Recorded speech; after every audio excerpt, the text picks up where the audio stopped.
Well, I guess one thing first. Hopefully everybody's having a great Christmas Eve.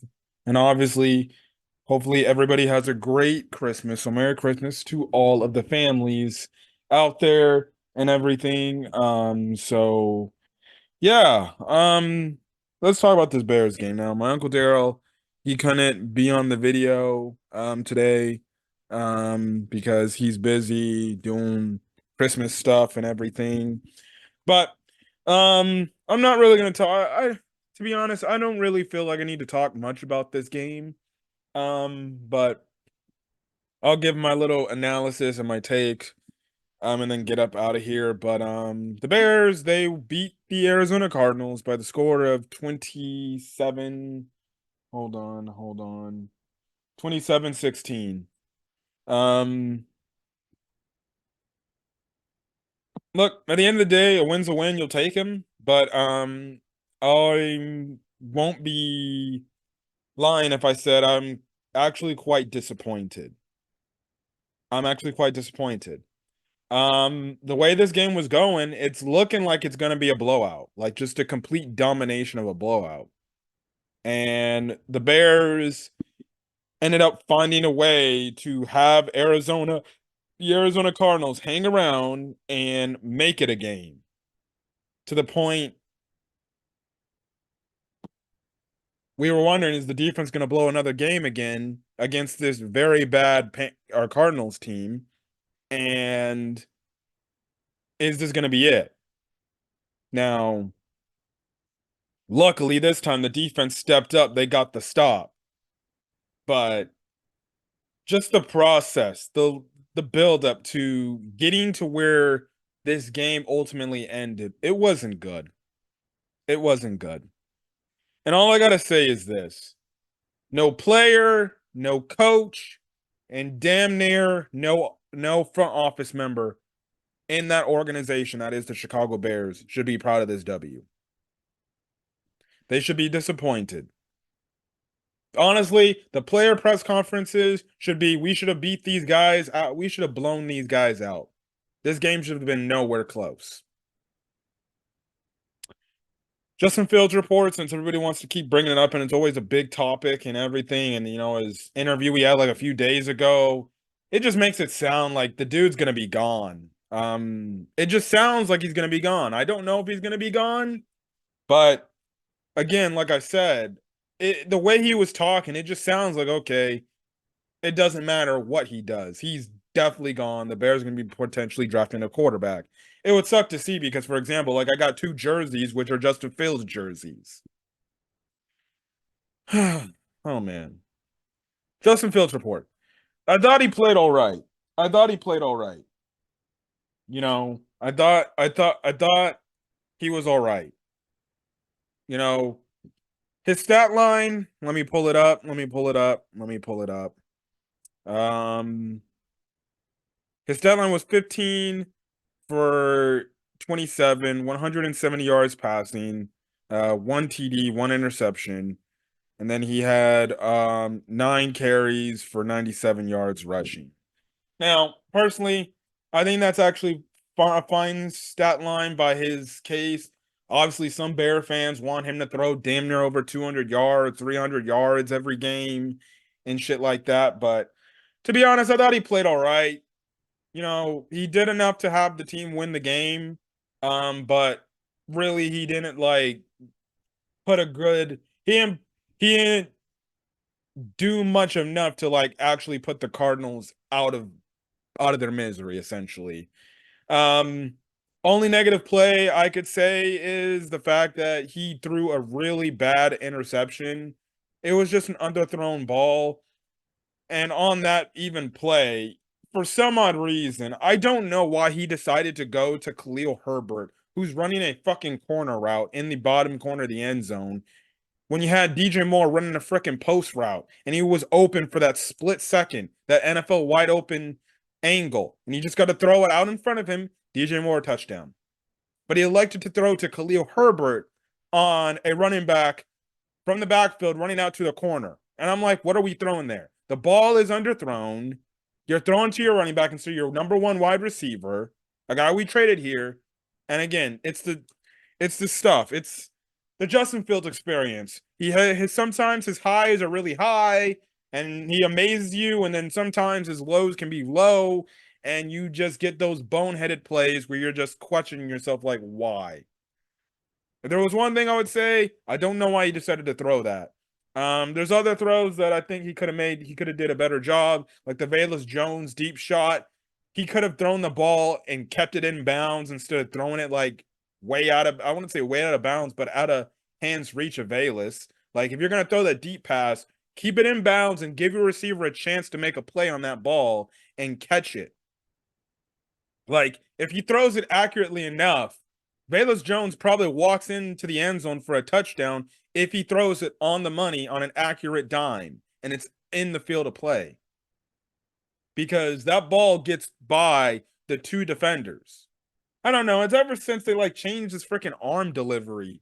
I understand that his elongated arm delivery made it to where the ball was getting out a lot later than it should have been. But I feel like changing that throwing motion like affected his accuracy in some sort of weird way. I don't know.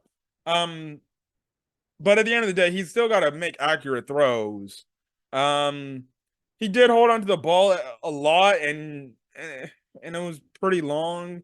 But I kind of attribute that to like receivers just not getting open. I'm like, I don't watch the all 22, man. I really don't, because I don't have that time to watch the all 22. But it's a complete embarrassment if I'm turning on the all 22. And the reason why Justin Fields is holding the ball too long is because receivers can't create freaking separation or get freaking open. Like, it's absolutely embarrassing by the Bears receiving corps that they can't create enough separation to get away from these defenders. Again, you're playing a pretty mediocre Cardinals team, and you're telling me you can't find a way to break away and create some open space. Obviously, some of it has to do with anticipatory throws, but it is what it is. Justin Fields, I thought it was all right today. Again, like I said, he did enough for the Bears to win. I didn't think he did enough for the Bears to completely dominate. I did like the first few plays where he was giving it to Cole Kmet, which sucks. And that's kind of a thing we got to watch for going forward, going to next week against the Atlanta Falcons. Cole Kmet, he had a pretty good game. He had over 100 yards receiving and 4 receptions. But like, to be honest, he got hurt, and I was like, after the first shot, I was like, oh man, he looks like he must have messed his knee up after that tackle. And yeah, so he didn't return in the game. So you have to wonder if he'll be available against the freaking Falcons. But that's kind of the thing right then and there. The running backs I thought were solid today. Obviously against a very bad defense, you got it. Your running game has to step up. And, Khalil Herbert led the charge. He had 20 carries for 112 yards rushing. I do think we could have ran the ball a little bit more. I understand. Like the last few drives at the end of the first half, I don't know what Luke Getsy was thinking. He should have ran the damn ball more instead of just passing it, because it kept the freaking Cardinals getting opportunities to freaking find a way to get back in the game and score points before halftime. The other receivers outside of Cole Kmet didn't really do much of anything because they barely threw the damn ball. Well, they threw the ball, but they barely threw it to the receivers. So, that's kind of the thing right then and there. But, anyways, the defense, I thought they played a solid game. Um, there was times where they freaking let the Cardinals get back in the game. Didn't appreciate that. Don't like that. But again, the defense does its job on a critical series where it looked like the Cardinals were trying to make a comeback and tie this game up. The defense held still, called it, and did their jobs, and finally got the stop. Other than that, I can't really be mad at this loss, but I'm slightly ticked off. We should have blown out the Cardinals. This should have been one of those games where it's 35-7, but it wasn't. It's 27-16. Game damn near goes down to the wire. And this is just another indictment of this coaching staff. You can't blow out a dead in the water freaking Cardinals team. You got to let these guys hang around and find a way to, dare I say, almost come back on you, which would have been the fourth straight comeback if the Cardinals were successful. But whatever. Fine. Again, fire Matt Eberflus. Fire Matt Eberflus and his coaching staff because they are stupid. They are stupid. They don't know what they're doing. Matt Eberflus again on the first touchdown pass play, or the first touchdown the Cardinals scored. For some odd reason, he brings basically an all-out blitz, man coverage across the board. He did the same thing he did last week against the Cleveland Browns, and that was dropping Justin Jones into coverage. And of course, the running back just catches the ball and leaks out, and boom, touchdown. Why did we call that? And Eberflus on record said he should have not called that play. Why on a critical third down are you calling that exact play again where you're dropping a defensive lineman out into coverage to try to get to a running back that you know damn well he's not going to catch up to? Why? This is the questions why if I'm Ryan Poles, I bring him into my office and I say, hey, dude, why did you run another stupid defensive blitz, zone blitz, where you're dropping a defensive lineman out into coverage in a back-to-back week? You said in the week prior to that, that was a bad call. Why are you calling that again? No answer to be answered for. You can't get an answer for that. This shows the absolute stupidity and the reason why Matt Eberflus needs to be fired. Then in the meantime, you got his running mate in Luke Getsy doing Joe Schmo crap. Again, I referenced it though at the end of the first half a few minutes ago. He elects to pass the ball 27 dang times, or how many times they passed the last few drives offensively before the half ended in the first half, which stopped the clock and let the Cardinals get opportunity after opportunity to get the ball back. Instead of, I don't know, just running the ball against the defense that can't stop your run. This is what I'm talking about. The absolute stupidity. Going away from what worked because we want to pass the ball, because we're trying to turn Justin Fields into Aaron Rodgers.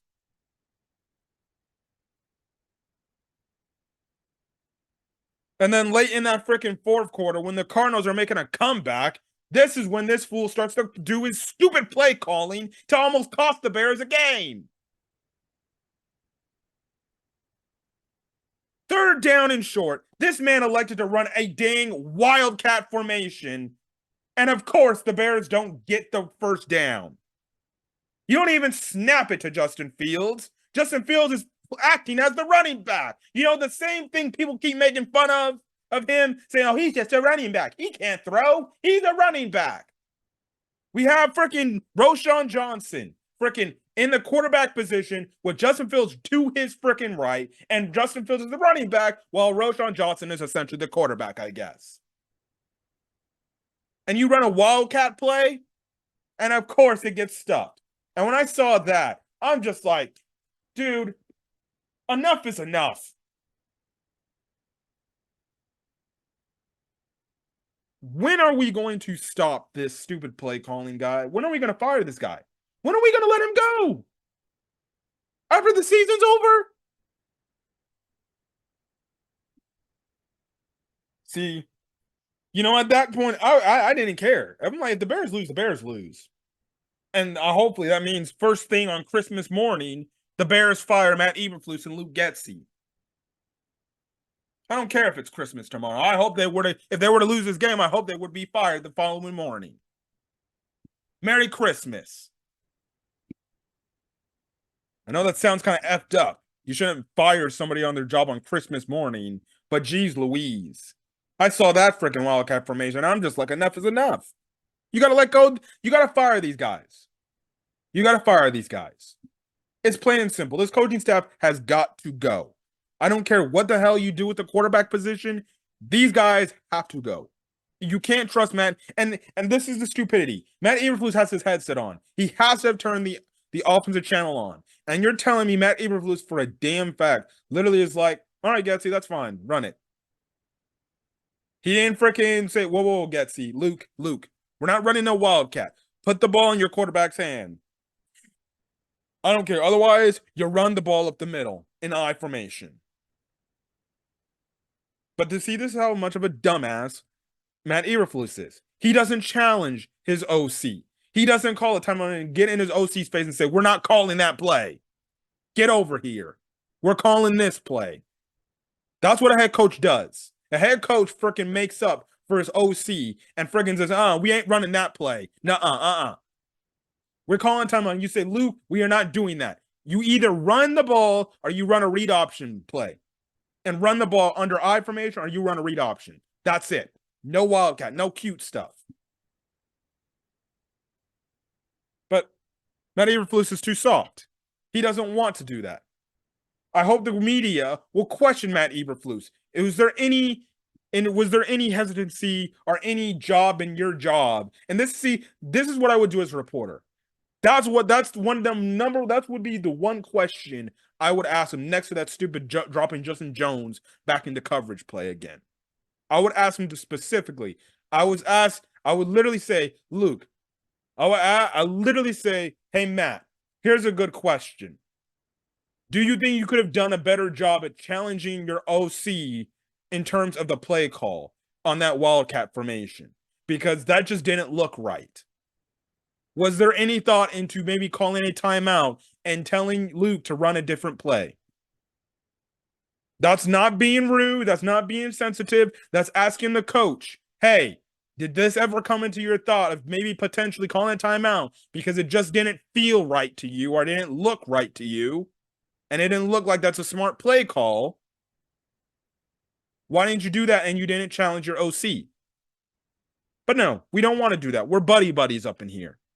This is the stupid stuff why Matt Eberflus and Luke Getsy need to be gone after this season's over. You cannot have these guys come back a following season again. Just because you can't have Matt Eberflus come back because his defense has been playing good. That's nice. Whatever. I'm done. I'm done. Fire these two clowns. These guys should be gone. They should be fired first thing tomorrow morning, on Christmas morning. I don't care. But you want to know why? The Bears won't do that because they're living by the stupid tradition of not firing coaches mid-season.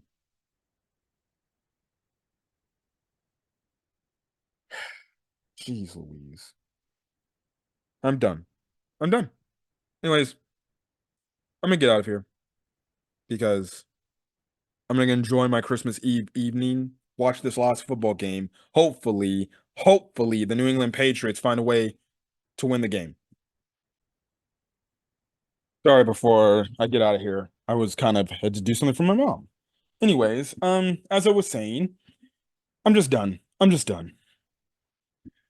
The Bears have 2 games left to close out the season, and I would say in order to save their jobs, the coaches have to essentially beat the Falcons next week, and then you have to beat the Green Bay Packers. Now, the Packers did us Bear fans favors in terms of beating the Carolina Panthers, albeit just barely. They almost blew that game, which goes to show you how easily beatable the Green Bay Packers are. But I'm afraid that the Bears won't come ready to play against the Green Bay Packers again like they did in week 1, and they'll lose that game, which goes to show you how embarrassing that is. The Carolina Panthers can take the Green Bay Packers to the limit, to where the Green Bay Packers have to kick a game-winning field goal to win the game. But the Bears will bumble around and damn near get blown out by the Green Bay Packers in 2 weeks. Again, like I said, the coaching staff is still in the hot seat after this game. If I'm Ryan Poles, I'm even more further convinced we need to get these guys up out of the building. On top of it, you're having Atlanta come to town. If you have Atlanta come to town, beat you, well, that should definitely seal your job. I already said that the Browns game should have sealed the fates of Matt Eberflus and Lou Getsy. But you lose to Atlanta, that really does it. And if you lose to Green Bay and you walked up to Green Bay and you just get beat by Green Bay, well, you're done. Because if there's anything that the Bears will do, they'll just be like, "Well, we can't hold it against you if you actually beat Green Bay. We actually have to consider it bringing you back if you do beat Green Bay." But they're not going to beat Green Bay. They're not. You know, I'm just I'm just ready for the season to be over with. At least hopefully the Bears still have the first pick. It's gonna be interesting to see what the Bears do this offseason, especially the quarterback position. But the number one news I'm just looking forward to is the termination of Matt Eberflus and freaking Lou Getsy. And hopefully Ryan Poles selects the right coach that is predominantly an offensive coach. So whether you have Fields or not, you have an offensive-minded head coach leading your quarterback into the future of the Chicago Bears football. That's it. Anyways, next week will be a game against the Atlanta Falcons next Sunday. And then we got our hated rivals, the Green Bay Packers, and this season is goddamn over. Thank Christ. And hopefully, after the Green Bay game, it's hopefully the firing of Lou Getsy and Matt Eberflus. So that's where I'm gonna leave it at that. Anyways, I'm gonna get out of here. If you guys like the video, leave a like, put in the comment section your thoughts, hit that subscribe button if you want to get more Chicago Bears content as we finish off the last few games of this season, this painful season. As well as hit the subscribe button if you want to get more sports content and things like that. So yeah, again, like I said at the start of the video, hopefully you guys had a great Christmas Eve, and hopefully you guys have a great Christmas Day tomorrow. Be safe out there, celebrate it with your families, have a lot of fun, enjoy the football games and the basketball games tomorrow, which I still think it's absolutely stupid that the NFL. Yeah, let's rain on the NBA's parade and let's have freaking Christmas Day football. Nothing wrong with that. I love watching football. Love watching football more than I do basketball, but I'm like, usually Christmas Day is usually the freaking basketball day because Thanksgiving Day is the football day. See, if I'm the NBA, that's when you straight up just be, all right, you're the NFL, you want to be petty? All right, we'll have maybe a few Thanksgiving Day basketball games too. I hope that would actually be funny because then it would just show you the beef. But we'll see. We'll see.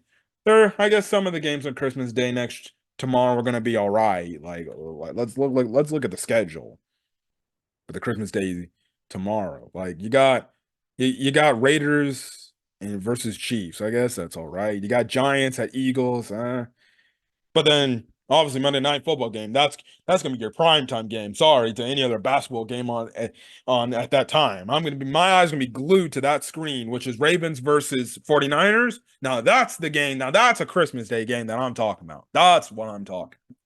Anyways, I'm gonna get out of here. Catch you guys in the next video. Till then, guys, stay safe out there. Have a great rest of your day. Enjoy your Christmas tomorrow. Until then, guys, see you next week for a Bears versus Falcons game recap.